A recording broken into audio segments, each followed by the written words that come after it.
In 1932, at the height of the Great Depression, the Abram Fair family left this area in search of a better life. They didn't find it. But what they did find was a little bit of fame, all because of one moment, frozen in time for all the world to see. Abram and Elizabeth Fair were German Mennonites, hard-working and poor, living in the colony of Nieuwenlog, north of Saskatoon. Abram was a blacksmith, but there was no money to be made when the Great Depression hit in 1929. Drought and dust storms robbed the land of all fertility, and low grain prices stripped away what profit could be made in those lean years. Desperate for a better life, Abram sold everything in 1932 and moved his family to a farm in Alberta's Peace River country. It was a great adventure for 10-year-old Corny. That was the year that the Peace River flooded. All this land was flooded. The people that lived there, they'd moved out of the houses to higher ground, and we drove into their houses with canoes. That's how much water was all around them. As soon as my dad seen that, says, "This is not for us, we're going back."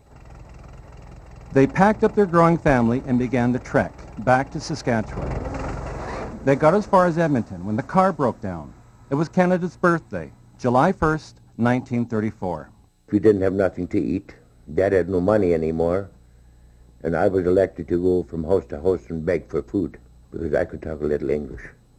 They caught the eye of the local police, who collected money, clothing, food, and milk for the stranded family. I'd never seen a paper cup in my life, and he handed me a paper cup full of milk, and I was so thirsty. Just milk looked so good, and I guess it squashed it a little too hard, and the milk went gushing out, and I started crying. Then he told me that was okay, they'd have more.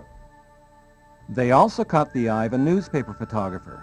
The Edmonton Journal described the family as a pitiful spectacle of depression dereliction. The photograph in the newspaper captured the hearts of the nation. When Abram finally got his family back to Saskatchewan, he took up blacksmithing again. Those years were hard, but they survived without seeking government relief. So in 1939, he rented some land. He had 2/4 of land rented. And we seeded that and had a fairly good crop that year. And that's when things started looking up. It started looking better. Peter Fair was a baby when the photo was taken. 66 years later, he farms the family land. What should they think about when they look at that picture? Oh, how good we got it now. How things have changed. I like to look at it and think of what we went through, how we managed and how everybody's doing now, and they all survived. The photograph of the Fair family came to symbolize the desperate plight of young families during the Great Depression. But what happened after the photograph was taken, the struggle and eventual success of the family, is testimony to the dogged determination of thousands of prairie farmers who survived the Dust Bowl and stayed on their land. For the CBC NewsHour, I'm Bill Waiser.